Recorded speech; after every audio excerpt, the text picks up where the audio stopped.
అప్పుల బాధలు వెంటాడుతున్నాయా? అయితే 6 జేవిఆర్ వారి జాతిరత్నాలు ధరించండి. వెల్కమ్ బ్యాక్ టు మనం టీవీ.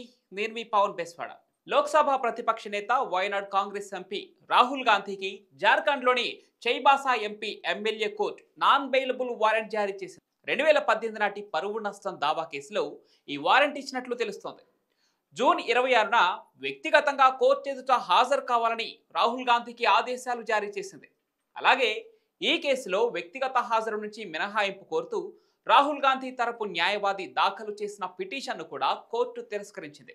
2018లో కాంగ్రెస్ పార్టీ ప్లీనరీ సమావేశంలో రాహుల్ గాంధీ మాట్లాడుతూ అప్పటి బీజేపీ జాతీయ అధ్యక్షుడు అమిత్ షాను ఉద్దేశించి కొన్ని కీలక వ్యాఖ్యలు చేశారు. హత్య కేసులో ఆరోపణలు ఎదుర్కొంటున్న వ్యక్తి కూడా బీజేపీకి అధ్యక్షుడు కాగలడు అని రాహుల్ గాంధీ వ్యాఖ్యానించినట్లు ఆ ఆరోపణలున్నాయి.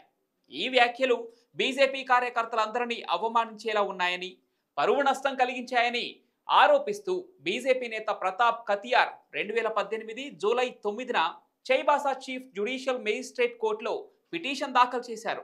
అందులో భాగంగానే రాహుల్ జూన్ 26న వ్యక్తిగతంగా కోర్టు ఎదుట హాజరు కావాల్సి ఉంది.